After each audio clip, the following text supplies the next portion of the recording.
அகிலத்தின் அன்பான சொந்தங்களுக்கு இணைய வணக்கம். ஈரான் அமெரிக்க போர் தொடர்பாக தொடர்ச்சியாக காணொலிகளை பார்த்து வரக்கூடிய நண்பர்களுக்கு தெரியும். நேற்றைய காணொலியில் ஒரு மிக முக்கியமான விடயத்தை பேசியிருந்தோம்.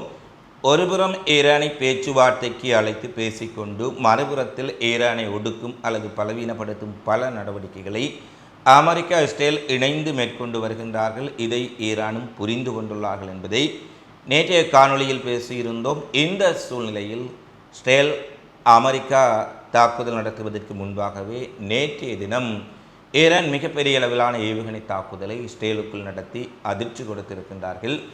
நேற்றைய தினம் ஈரான் ஏவுகணை தாக்குதலால் இஸ்ரேல் முழுவதும் நடுங்கி இருக்கின்றது என்றுதான் சொல்ல வேண்டும். என்ன விடயங்கள் எல்லாம் நடைபெற்றிருக்கின்றது என்பது குறித்த மிக முக்கியமான பிந்தைய கள நிலவரங்களை இந்த காணொலியில் பார்க்கலாம். ஈரான் அமெரிக்க பேச்சுவார்த்தையில் ஏற்பட்ட முட்டுக்கட்டை, ஈரான் மீது அமெரிக்கா நடத்திய தாக்குதல்கள், அதன் பின்னால் ஈரான் கொடுத்த பதிலடி என்பவற்றை தொடர்ச்சியாக பார்த்திருந்தோம். இந்த சூழ்நிலையில் லெபனான் போர்முனையில் ஹிஸ்புல்லாக்கள் மீது தாக்குதல் நடத்துவதாக கூறி ஒட்டுமொத்த லெபனானையும் சிதைப்பதற்கான பல தாக்குதல்களை இஸ்ரேல் நடத்தி வந்தார்கள். ஒரு கட்டத்தில் பொறுமை இழந்த ஈரான் லெபனான் மக்கள் மீதும் ஹிஸ்புல்லாவினுடைய நிலைகள் மீது நடத்தும் தாக்குதலை இஸ்ரேல் நிறுத்தி கொள்ள வேண்டும். ஏனெனில் போர் நிறுத்தம் என்பது அனைத்து முனைகளுக்கும் பொதுவானது. எந்த ஒரு முனையில் போர் நிறுத்த ஒப்பந்தம் மீறப்பட்டாலும் அது அனைத்து முனைகளையும் பாதிக்கும் என்று சொல்லி பேச்சுவார்த்தையிலிருந்து விலகி இருந்தார்கள். ஆனால் அமெரிக்கா அவசரமாக தாங்கள் நெதன்யாகுவுடன் பேசிவிட்டோம், லெபனான் அரசாங்கத்துடன் பேசிவிட்டோம், ஹெஸ்புல்லாக்களுடன் பேசிவிட்டோம், உடனடியாக போர் நிறுத்தம் அமலுக்கு வந்திருப்பதான ஒரு அறிவிப்பை விடுத்திருந்தார்கள். அது தொடர்பில் நீங்கள் அறிந்திருப்பீர்கள். ஆனால் அந்த அறிவிப்பு வெளியாகி 3 மணி நேரம் செல்வதற்குள் தெற்கு லெபனான் முழுவதும் இஸ்ரேல் மிக கொடூரமான வான்வெளி தாக்குதலை நடத்தியிருந்தார்கள். அதில் 15 முதல் 20 வரையான லெபனான் குடிமக்கள் கொல்லப்பட்டார்கள். நேற்றைய தாக்குதலில் லெபனானின் உயர்மட்ட இராணுவ தளபதிகள் கொல்லப்பட்டார்கள். ஹிஸ்புல்லா போராளிகள் 5 பேர் கொல்லப்பட்ட சூழ்நிலையில் 25க்கும் மேற்பட்ட குடிமக்களும் கொல்லப்பட்டார்கள். எனவே இஸ்ரேலும் அமெரிக்காவும் எந்த ஒரு ஒப்பந்தத்தையும் எப்போதும் முறையாக கடைப்பிடிப்பதில்லை. அவர்கள் சொல்வதொன்று செய்வதொன்று என்பதை ஈரான் புரிந்து கொண்ட சூழ்நிலையில் நேற்றைய தினம் ஒரு எச்சரிக்கை விடுத்திருந்தார்கள். லெபனான் போர்முனையில் இஸ்ரேல் தாக்குதல்களை நிறுத்தாவிட்டால் எந்த நேரத்திலும் இந்த பிராந்தியத்தில் விரும்பத்தகாத செயல்கள் இடம்பெறும் என்பதை ஐஆர்ஜிசியும் தெரிவித்திருந்தார்கள். அப்பாஸ் அரக்ஷியும் தெளிவாக நேற்று காலையே தெரிவித்திருந்தார்கள். அதில் ஒருபடி மேலே சென்று ஈரானினுடைய விண்வெளி படை தளபதி, ஏவுகணை படை தளபதி, அமெரிக்கர்களுக்கும் இஸ்ரேலியர்களுக்கும் பேச்சுவார்த்தை ராயதந்திர மொழிகளை விட ஏவுகணைகளின் மொழிகள் தான் நன்றாக புரிகின்றது என்று ஒரு மறைமுக செய்தியையும் நேற்று காலை சொல்லியிருந்தார். இந்த சூழ்நிலையில் தான் நேற்றைய தினம் லெபனான் மீது மிக கொடூரமான தாக்குதல்களை இஸ்ரேல் செய்து கொண்டிருக்கும் பொழுது எதிர்பாராத விதமாக வடக்கு இஸ்ரேலின் பல்வேறுபட்ட பகுதிகளை நோக்கி ஈரான் கடுமையான ஒரு ஏவுகணை தாக்குதலை நடத்தி இருக்கின்றார்கள். ஒரு ஏவுகணை தாக்குதல் தான், சில ஏவுகணைகள் உள்ளே வந்தன, ட்ரோன்கள் வந்தன, அவற்றை இடைமறித்து விட்டோம், இது ஒரு அடையாள தாக்குதலாக இருக்கலாம் என்று அனைவரும் எண்ணி இருக்க, எவ்வாறு கடந்த 40 நாள் போரின் போது 2 Promise 1, 2 Promise 2, 2 Promise 3 என்று அனுப்பினார்களோ, சில மணி நேர இடைவெளிக்குள் 5 அலை தாக்குதலை இஸ்ரேலை நோக்கி ஈரான் நடத்தி அதிர்ச்சி கொடுத்திருந்தார்கள். இவ்வாறு முன்பு நடத்தப்பட்டதைப் போலவே பாலிஸ்டிக் ஏவுகணைகள், ட்ரோன்கள் கலந்து அனுப்பப்பட்டன. இஸ்ரேல் முழுவதும் நடுங்கி போனார்கள். அதிலும் குறிப்பாக வடக்கு இஸ்ரேலை நோக்கித்தான் அதிகளவான தாக்குதல். ஏனெனில் வடக்கு இஸ்ரேலை மக்களுக்குத்தான் ஈரான் முதலிலும் எச்சரிக்கை செய்திருந்தார்கள். லெபனான் மீதான தாக்குதல் நிறுத்தப்படாவிட்டால் லெபனான் எல்லையில் இருப்பது வடக்கு இஸ்ரேல் முழுவதையும் தாக்குவோம் என தெரிவித்திருந்தார்கள்.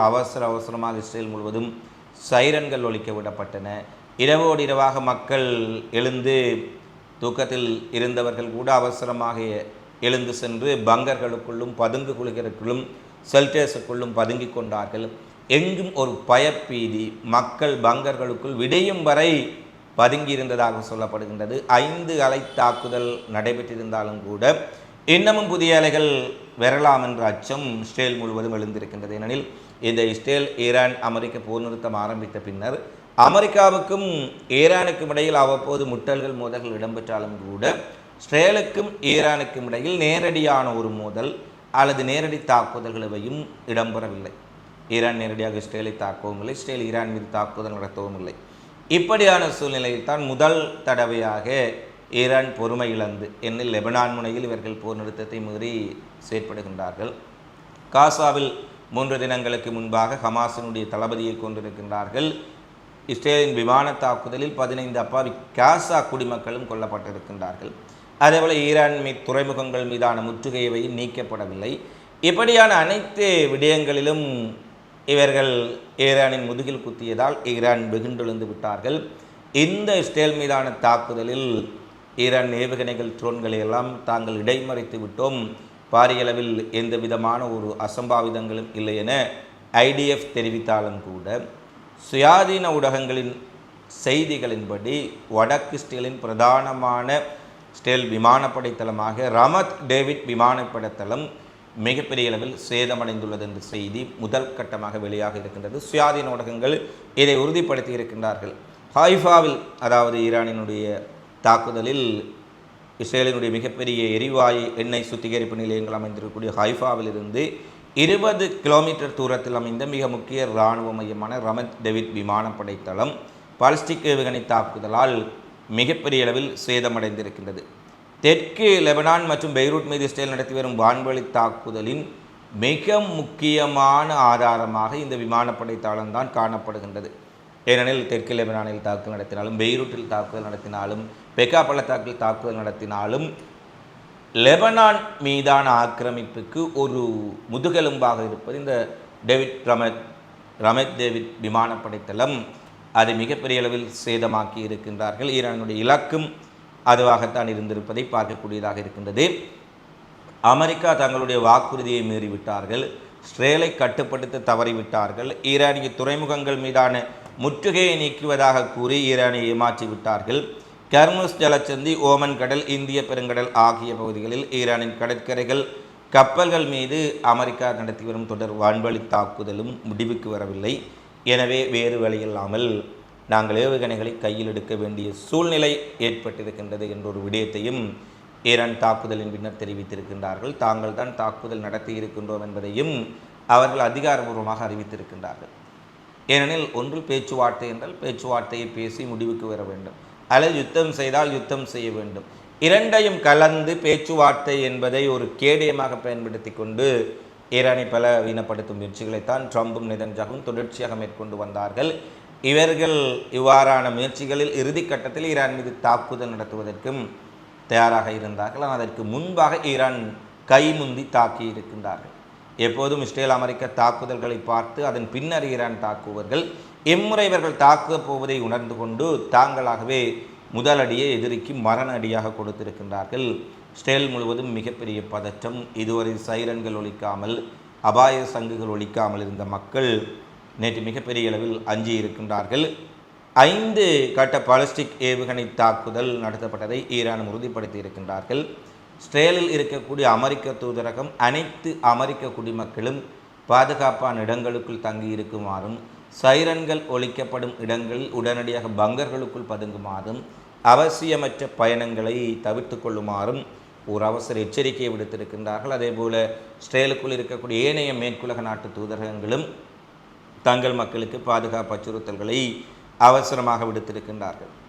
ஈரானினுடைய தாக்குதலை தொடர்ந்து இஸ்ரேல் ஈரானின் ஸ்பகான் மற்றும் சில பகுதிகளில் விமான தாக்குதலை நடத்தியதாக கூறப்படுகின்றது. இந்த தாக்குதலில் ஏற்பட்ட சேத விவரங்கள் குறித்த செய்திகள் இன்னமும் வெளியாகவில்லை. ஸ்பகானில் இருக்கக்கூடிய ஒரு ட்ரோன் உற்பத்தி மையத்தை இலக்கு வைத்து தாங்கள் தாக்கியிருப்பதாகவும், தொடர்ச்சியாக ஈரானின் தாக்குதலுக்கு பதிலடி கொடுப்போம் என இஸ்ரேல் அறிவித்திருக்கின்றார்கள்.